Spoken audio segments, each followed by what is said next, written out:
सिन्दूरारुणविग्रहां त्रिनयनां माणिक्यमौलिस्फुर तारानायकशेखरां स्मितमुखीमापीनवक्षोरुहां पाणिभ्यामलिपूर्णरत्नचषकं रक्तोत्फलं बिभ्रतीं सौम्यां रत्नघटस्थरक्तचरणां ध्यायेत्परामम्बिकाम् अरुणां करुणातरङ्गिताक्षीं धृतपाशां कुशपुष्पबाणचापाम् अणिमादिभिरावृतां मयूखैरहमित्येव विभावये भवानीं ध्यायेत्पद्मासनस्थां विकसितवदनां पद्मपत्रायताक्षीं हेमाभां पीतवस्त्रां परकरकलितहे लसद्हेमपद्मां वराङ्गीं सर्वालङ्कारयुक्तां सकलमभयदां सर्वसम्पत्प्रदात्रीं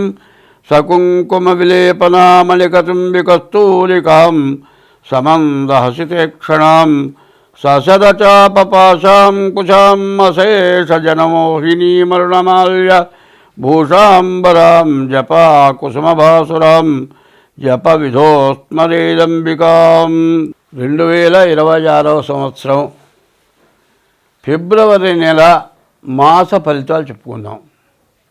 ఇంతకుముందు 3 నెలలు శుక్రమౌఢ్యమి, వివాహాది శుభకార్యాలు ఏవి జరగడానికి అవకాశం లేదు. మరి ఫిబ్రవరి 14వ తారీఖు నుండి మరి శుక్రమౌఢ్యం అయిపోయింది. అక్కడి నుంచి లగ్నాలు, శుభలగ్నాలు, మాఘమాసం లగ్నాలు ప్రారంభమవుతున్నాయి. మరి ఈ మాఘమాసంలో వివాహాది శుభకార్యాలన్నిటికీ కూడా మంచి రోజులు. అట్లాగే తర్వాత మహాశివరాత్రి, ఇది చాలా మనకు హిందూ ధర్మానికి చాలా విశేషమైనటువంటి 15వ తారీఖు మాత్రం మహాశివరాత్రి, శివుడికి ప్రీతి అయినటువంటి రోజులు. ఈ మాఘమాసం పాల్గొన మాసం పూర్తిగా లగ్నాలు ఉన్నవి, మంచి టైములు ఇవి. కాబట్టి అన్ని కార్యక్రమాలకు కూడా చాలా విశేషమైన రోజులు. తర్వాత ఇప్పుడు వస్తున్న పరిస్థితులను బట్టి చాలామంది వివాహం దగ్గరికి వచ్చేప్పటికల్లా చాలా తేడా పడుతున్నారు. ఎట్లా అంటే ముందు పేర్లను బట్టి చూస్తున్నారు. పేర్లను బట్టి చూస్తే తర్వాత తేడా వస్తుంది. పేర్లను బట్టి చూడటం కాదు, డేట్ ఆఫ్ బర్త్ని బట్టి చూడాలి. డేట్ ఆఫ్ బర్త్, పుట్టిన తారీఖు, నెల, సంవత్సరం, టైంను బట్టి వివాహానికి చూడాలి. అట్లా చూడకుండా ఏదో పేరుని బట్టి పులి, మేక, ఆవు, పులి ఇట్లాంటివి చూస్తున్నారు.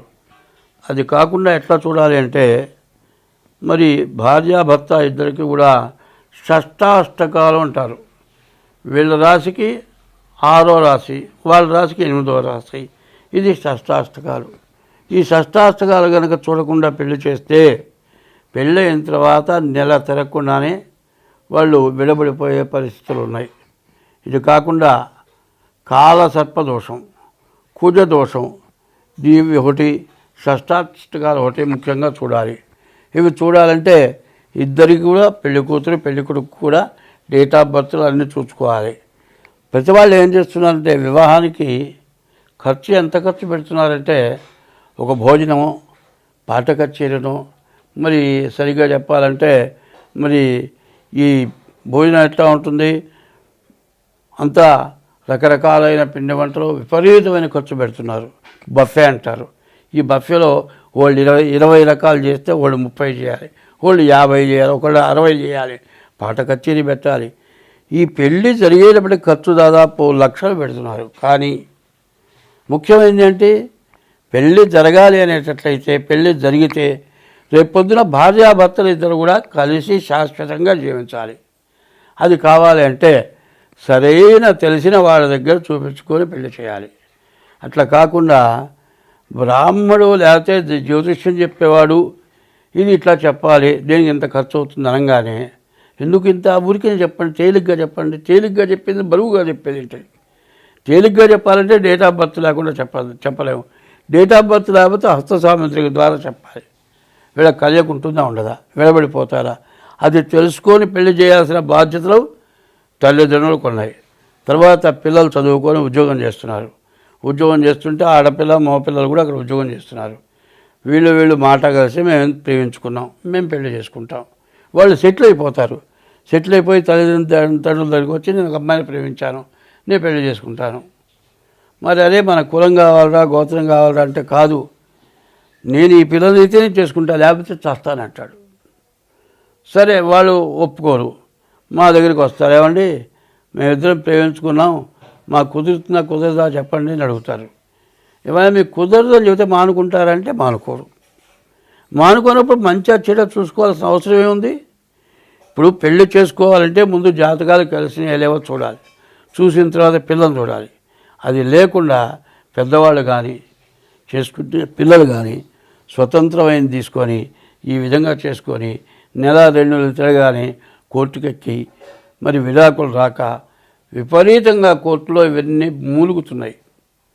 లాయర్లు కూడా విసుక్కుంటున్నారు. కాబట్టి నేను చెప్పబోయేది ఏంటంటే, ఎవరైనా సరే వివాహాలకి టైము కాబట్టి ఈ టైంలో జాగ్రత్తగా డేట్ ఆఫ్ బర్త్ ద్వారా మాత్రం వీరు వివాహానికి కుదురుతుందా లేదా అనేది చెప్పాలంటే మేము చెబుతాం.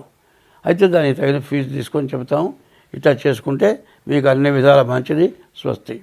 2026 సంవత్సరం ఫిబ్రవరి నెల 10వ రాశి మకర రాశి. ఈ మకర రాశికి మార్చి 30కి శని ఏలినాడు శని అయిపోయింది.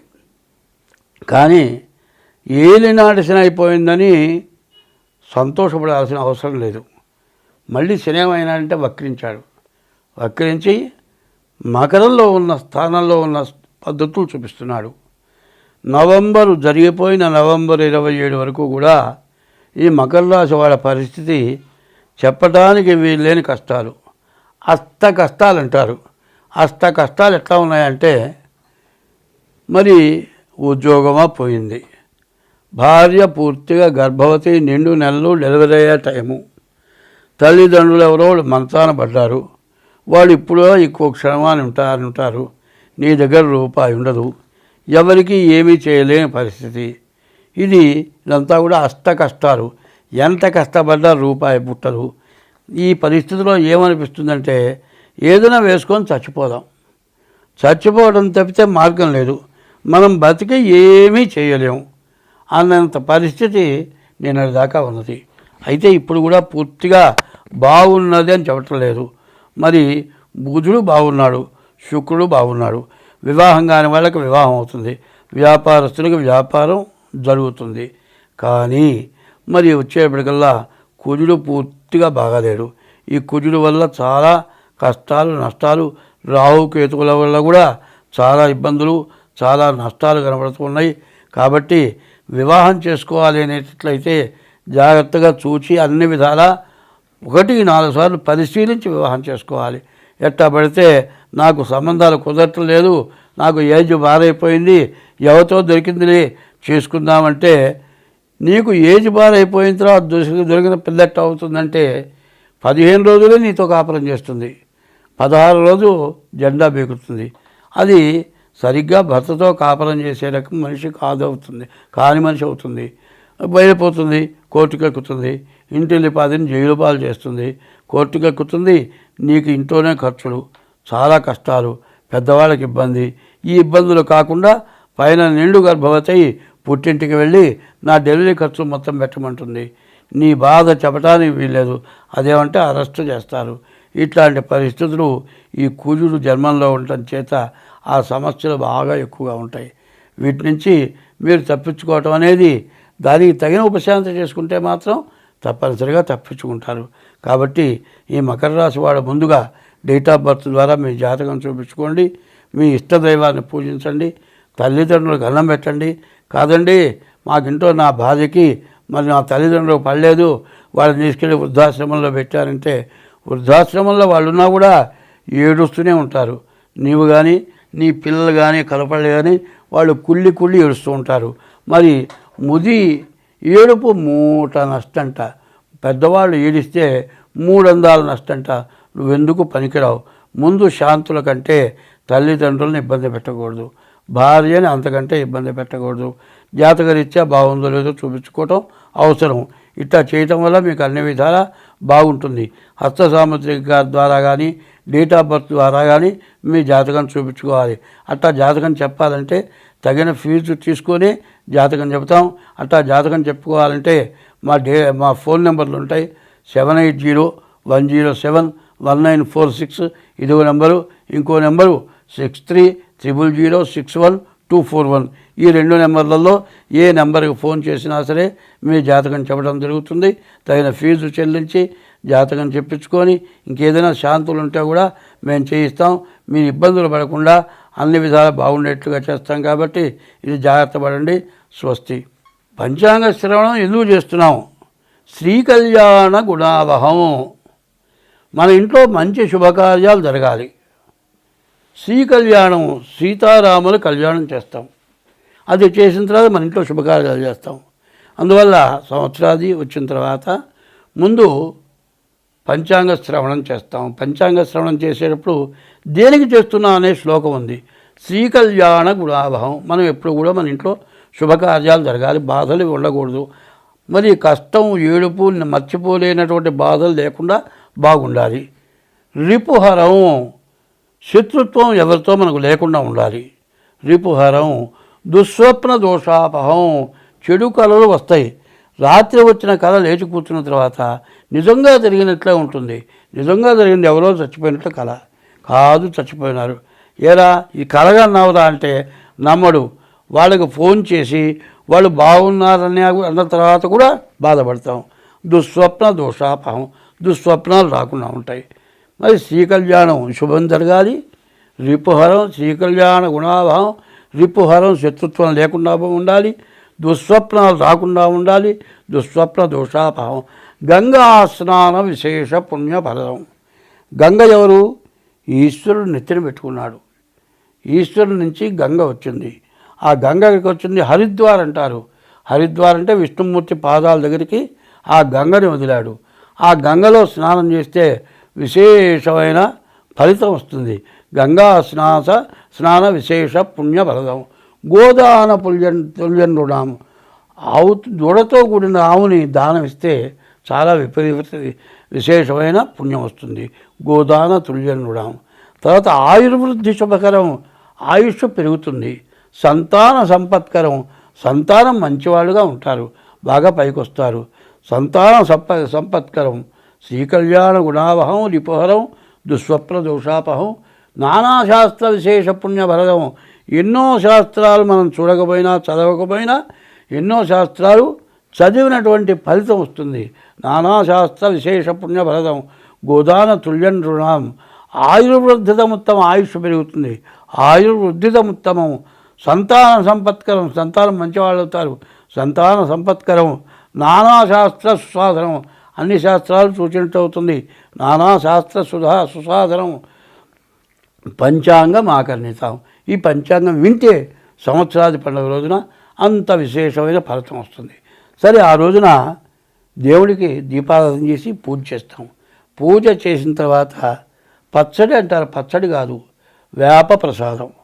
వేప చేదు, మామిడికాయ పులుపు. తర్వాత వేప చేదు కాదు, వేప పువ్వు వగరు ఉంటుంది. వగరు, పులుపు, చేదు.